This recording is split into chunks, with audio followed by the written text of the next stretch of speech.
Namun tantangan besar membentang di depan mata seiring prediksi BMKG mengenai puncak fenomena El Nino pada Agustus mendatang yang berpotensi akan memberikan ancaman stabilitas tersebut. Bagaimana strategi untuk lintas lembaga dalam mengamankan pasokan pangan agar surplus yang sudah dicapai tidak terganggu oleh perubahan iklim? Itu yang akan kami soroti dalam perbincangan di pagi hari ini, ketahanan pangan nasional di tengah perubahan iklim bersama dengan narasumber kami. Anda pun nanti juga dapat berpartisipasi dalam perbincangan kami, memberikan pendapat Anda atau bahkan pertanyaan langsung ke narasumber kami di 021 352 3172, kemudian 384 4545, 386 2375 dan 386 6712. Pesan WhatsApp kami di 081 399 399 888.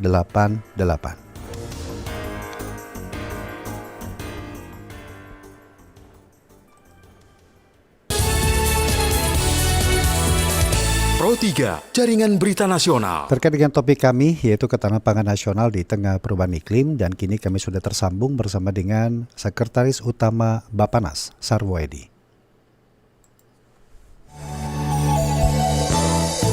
Wawancara Pro 3. Pak Sarwoedi, selamat pagi. Selamat pagi, Pak. Iya, tadi kami awali dengan bagaimana capaian swasembada beberapa atau bahkan berbagai komoditi pokok di Indonesia. Sebenarnya, apa yang menjadi kunci utama keberhasilan swasembada pangan kita per Juni 2026 ini, Pak Sarwoedi? Baik, terima kasih. Yang pertama tentunya kita harus meningkatkan produksi. Di Badan Pangan ini ada 11 bahan pokok penting yang harus dikawal. Ya. Di antaranya padi. Padi kita sudah swasembada. Kemudian ada jagung, kedelai, kemudian cabai merah, bawang merah, bawang putih. Ya. Daging ayam beras, telur ayam, daging sapi juga konsumsi. Gula juga, Pak, ya? Dan tentunya minyak goreng. Ya. Oke. Minyak goreng memang ada beberapa komoditas yang masih impor. Itu kita punya target nanti semuanya akan mencapai keswasembadaan, kira-kira seperti itu. Oke. Ya, dari beberapa komoditi pokok tadi, Pak, yang sudah kita miliki bahkan swasembada di situ, ini bagaimana cara Bappenas memastikan terdistribusi dengan baik, dengan merata tentunya, Pak? Baik, terima kasih. Jadi di Badan Pangan itu mempunyai peta, namanya peta stabilisasi pasokan dan harga pangan, yang bisa diupdate setiap jam 3 setiap hari. Atau pukul 15, itu kita bisa mendeteksi ke wilayah-wilayah yang surplus dan ke wilayah-wilayah yang minus, ya, atau yang defisit. Ya. Untuk komoditas-komoditas yang defisit, kita akan segera melakukan distribusi ke wilayah-wilayah yang defisit, tentunya berdasarkan usulan dari kepala dinas yang membidangi pangan, baik yang ada di provinsi maupun di kabupaten. Oke, itu juga termasuk beras, Pak, ya, atau cadangan beras kita yang kini mencapai 5,23 juta ton itu ya, Pak, ya? Betul. Ya. Jadi itu termasuk beras dan komoditas lainnya. Ya. Komunikasi dengan daerah yang mengusulkan bahwa wilayah mereka mungkin defisit terhadap komoditas tertentu, ini bagaimana sejauh ini, Pak Sarwoedi? Jadi sejauh ini ada beberapa kepala daerah, gubernur, wali kota mengusulkan bahwa di daerahnya itu, contoh misalnya beberapa waktu yang lalu gubernur Provinsi Jambi itu telepon ke kepala badan bahwa di daerahnya itu cabai mencapai Rp160.000 per kilogram. Oke. Telepon ke kepala badan untuk dilakukan intervensi. Mohon dikirim 8 ton cabai rawit dari Jawa. Kemudian kami komunikasikan dengan champion yang ada di Jawa Tengah, Jawa Timur, kemudian terkumpul sebanyak 8 ton, kemudian kita fasilitasi di Badan Pangan itu ada namanya fasilitasi distribusi pangan untuk membiayai ongkos distribusi dari petani cabai rawit merah di Jawa Tengah ke Provinsi Jambi gitu Bang. Sehingga harga di tingkat petani di Jawa Tengah itu untung. Kemudian langsung di sana ada yang menangkap biasanya perusahaan daerah atau champion yang ada di Provinsi Jambi dan langsung disebarkan ke pasar tradisional. Sehingga harganya dari 160.000 per kilogram turun menjadi 80 dan akhirnya 60. Kira-kira seperti itu. Tapi Pak Sarwo, bagaimana Pak memvalidasi angka yang diusulkan daerah? Seperti tadi misalnya membutuhkan 8 ton. Apakah betul 8 ton atau jangan-jangan masih kurang sehingga stabilitas harga masih belum dapat terpenuhi itu Pak? Bagaimana Pak? Baik Pak. Jadi kita distribusikan sesuai dengan permintaan daerah 8 ton. Biasanya daerah kalau misalnya dalam 2-3 hari setelah kita distribusikan komoditas tersebut harganya tidak turun, maka mereka akan meminta lagi ke kita untuk di-drop kembali. Kira-kira seperti itu Bang. Permintaan itu memang disampaikan ketika mereka defisit atau memang seperti sekarang, katakanlah prediksi BMKG Agustus nanti adalah puncak El Nino. Nah, ini apakah daerah juga sudah memitigasi dengan baik, berkoordinasi dengan pusat mengenai hal itu, Pak? Ya, jadi kita setiap hari Jumat itu melakukan koordinasi dengan daerah, dengan dinas daerah kaitan dengan cadangan pangan pemerintah yang 11 komoditas tersebut. Kemudian nanti ada prediksi misalnya ada isu El Nino misalnya, El Nino musim kering misalnya kan gitu. Sehingga kita sudah antisipasi daerah-daerah yang di defisit itu untuk persiapan baik dari produksi maupun stok yang ada di daerah masing-masing, sehingga kita di pusat bisa mengantisipasi daerah-daerah yang memang harus diintervensi oleh pusat kaitan dengan kekurangan tersebut. Begitu. Selain itu, apakah pusat juga memberikan semacam early warning Pak bahwa akan terjadi alam atau cuaca seperti ini sehingga untuk mempersiapkan supaya tidak melakukan pencegahan hal yang mungkin nantinya tidak diinginkan? Bagaimana nih Pak Sarwo di daerah sendiri? Jadi kita selalu menginformasikan, hanya memang kadang-kadang ramalan BMKG juga meleset Pak. Contoh misalnya pada bulan Mei Juni itu akan terjadi El Nino Godzilla kadang ini. Misalnya tidak terjadi, kira-kira seperti itu. Sehingga para petani kan menjadi resah mau nanam. Ternyata di sana sini malah banjir, bukan kekeringan kan gitu ya, kira-kira seperti itu. Namun demikian setiap ada informasi yang sifatnya kaitan dengan iklim ekstrim gitu ya, selalu kita informasikan ke daerah karena kita mempunyai grup kepala dinas provinsi dan kabupaten kota yang menangani pangan gitu, seperti itu. Artinya ada langkah yang dilakukan pemerintah pusat berupa peringatan dini juga begitu, atau juga sekaligus menginventarisir berapa stok komoditi pangan yang memang menjadi inti itu untuk ketersediaan di daerah, sehingga pusat pun juga bisa menyiapkan hal-hal yang nanti memang dibutuhkan dalam kondisi tertentu, begitu Pak Sarwo? Betul Pak, jadi itu yang kita lakukan. Jadi kita mempunyai data cadangan, namanya CPP dan CPPD, cadangan pangan pemerintah pusat dan cadangan pemerintah daerah di 38 provinsi dan 514 kabupaten. Gitu Pak. Iya, baik. Pak Sarwedi, kami izin break sebentar dulu Pak ya untuk informasi singkat. Nanti kami lanjut lagi Pak. Masih ada beberapa hal yang ingin kami ketahui, ingin kami tanyakan Pak. Dan pendengar, tetaplah bersama kami perbincangan terkait dengan ketahanan pangan nasional di tengah perubahan iklim bersama dengan Sekretaris Utama Badan Pangan Nasional atau Bappenas Sarwedi akan kami lanjutkan selepas informasi singkat berikut ini. Kilas Berita. Kilas Berita.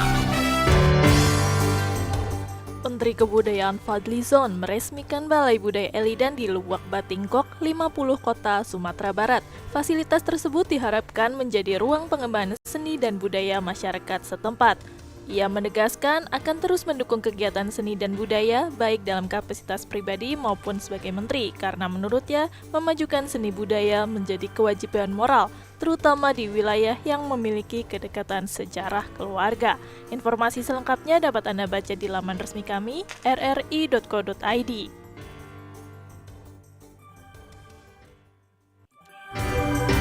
Kilas Berita. Pro 3, Jaringan Berita Nasional. Kita lanjutkan perbincangan terkait dengan ketahanan pangan nasional di tengah perubahan iklim bersama dengan Sekretaris Utama Bappenas Sarwedi. Pak Sarwedi, terima kasih Pak masih bersama kami Pak. Siap Pak. Iya. Pak, masih terkait dengan peringatan dini tadi dan juga inventaris dari pusat ke daerah tadi Pak. Apakah komunikasi seperti misalnya peringatan dini walaupun terkadang masih belum bisa diprediksi secara akurat kondisi cuaca, ini cukup berjalan dengan baik selama ini Pak Sarwo? Ya, kaitan dengan cuaca, ya selama ini masih normal saja gitu, sehingga belum berpengaruh terhadap pertanaman. Gitu ya. Artinya produksi tetap dapat peningkatan produksi tetap dapat tercapai begitu Pak Sarwo ya? Iya betul Pak. Jadi peningkatan produksi tetap dapat tercapai. Iya. Nah, kalau begitu strategi Bappenas untuk tetap mempertahankan swasembada komoditas seperti tadi cabai, kemudian bawang, minyak, daging ayam, terutama beras juga ini bagaimana? Jadi yang pertama tentunya Badan Pangan Nasional itu selalu berkoordinasi dengan Kementerian Teknis yaitu Kementerian Pertanian. Kaitan dengan proyeksi produksi bulanan dan tentunya tahunan, kaitan dengan stok dalam negeri. Kemudian kalau misalnya ada komoditas-komoditas yang produksinya minus, maka kita siapkan kekurangnya itu impor Pak. Jadi ada 3 komoditas yang masih impor yaitu kedelai, bawang putih, dan daging sapi kerbau itu masih ada impor. Jadi inilah yang pemerintah melalui Kementerian Pertanian mengejar untuk beberapa tahun ke depan itu bisa swasembada gitu, kira-kira seperti itu. Contoh, misalnya kedelai itu ditargetkan tahun 2029 itu sudah swasembada. Begitu juga bawang putih gitu. Ya. Tadi Bapak katakan bahwa ketika terjadi harga yang fluktuasi, terutama harga yang meningkat di daerah, maka pemerintah pusat akan melakukan dalam hal ini Bappenas intervensi dengan memberikan atau mendistribusikan komoditi tertentu tadi Pak. Nah, sampai dengan saat ini Pak, apa langkah konkretnya juga selain memberikan ketersediaan di daerah tetapi juga sehingga menjaga stabilitas harga agar tidak terjadi fluktuasi atau bahkan harga yang cukup naik dengan signifikan ini. Bagaimana Pak Sarwo? Baik, terima kasih Pak. Jadi ada beberapa clue atau beberapa program kegiatan pemerintah untuk menjaga stabilisasi pasokan dan harga pangan. Yang pertama, pemerintah atau Badan Pangan Nasional itu mempunyai namanya beras SPHP. Beras SPHP ini dijual dengan harga maksimum di pasar itu 12.500. Walaupun harga beras medium itu rata-rata harga eceran tertingginya itu 13.500. Kita punya beras SPHP dengan harga 12.500 per kilogram. Ketika di pasar tertentu, misal pasar tradisional atau pasar modern, terjadi kenaikan harga beras, maka kita turunkanlah atau kita distribusikan ke pasar-pasar tradisional dan pasar modern beras SPHP yang disalurkan melalui Bulog, Pak. Bulog, Badan Usaha Logistik ya. Bulog jadi dengan menggunakan CPP. Pemerintah itu mensubsidi Rp1.000 Rp1.000 ke Bulog, kira-kira seperti itu kekurangannya. Misalnya Bulog menjualnya 12.000, maka kita subsidi 1.500 per kilogramnya, kira-kira seperti itu. Begitu juga jagung, kita punya jagung SPHP, begitu juga kedelai, kira-kira seperti itu, Pak. Ya, artinya stabilitas harga menjadi fokus penting juga ini Pak Sarwedi ya, terutama daerah-daerah yang memang defisit. Tetapi hal itu kan juga perlu didukung dengan kelancaran pasokan ke daerah-daerah tertentu. Adakah mitigasi yang sudah dimiliki Bappenas, daerah-daerah mana saja nih Pak, yang berpotensi sedikit ada kendala bahkan dalam hal pasokan pangannya Pak, ketika mereka membutuhkan atau mendistribusikannya? Baik, terima kasih. Jadi kita sudah mapping di masing-masing provinsi, kabupaten kota, untuk CPP itu ada di gudang-gudang Bulog yang besarnya itu sudah 3 kali lipat. 3 kali lipat, Iya, 3 kali lipat. Sehingga kalau misalnya di daerah tersebut ada gejolak harga, misalnya contoh beras, itu langsung diintervensi oleh BUMN kita melalui Bulog atau Idiput yang ada di daerah masing-masing. Jadi Bulog itu mempunyai gudang sekitar 1.500 gudang yang tersebar di 514 kabupaten itu. Memang kaitan dengan harga ini yang sering bergejolak itu di Indonesia Timur. Tapi itu pun tidak masalah karena Bulog langsung dapat mengintervensi, kecuali untuk komoditas tertentu gitu. Kalau sejauh ini Pak Sarwo masih adakah Pak pihak-pihak yang nakal mungkin melakukan penimbunan pangan produk atau komoditas tertentu sehingga dapat mengganggu stabilisasi harga di daerah Pak? Gimana Pak? Iya, baik. Jadi memang Bapak Menteri Pertanian itu melakukan pengawasan secara ketat melalui Satuan Tugas Sapu Bersih Pelanggaran Pangan untuk menindak oknum-oknum yang mencoba menimbun, oknum-oknum yang mencoba menaikkan harga di atas harga eceran tertinggi pemerintah, oknum-oknum yang mempersulit kaitan dengan distribusi pangan gitu, sehingga sudah banyak yang dikenakan sanksi oleh pemerintah melalui hasil pemeriksaan atau pengawasan dari Satuan Tugas Sapu Bersih Pelanggaran Pangan itu, Pak. Baik. Pagi ini kan kita bicara tentang ketahanan pangan nasional di tengah perubahan iklim ini, Pak. Artinya cuaca juga menjadi faktor penentu produktivitas pangan kita atau pertanian kita. Target jangka panjangnya, Pak Sarwo, agar pangan kita ini tidak lagi tergantung dengan siklus cuaca, Pak. Apa yang sudah di mapping, yang sudah disiapkan ke depannya ini, Pak? Baik, terima kasih. Jadi kita selalu koordinasi dengan BMKG kaitan dengan perubahan iklim atau perubahan cuaca, dan kita juga sudah mensosialisasikan kepada para petani kita untuk melakukan pola tanam sesuai dengan anjuran dari pemerintah. Itu ya.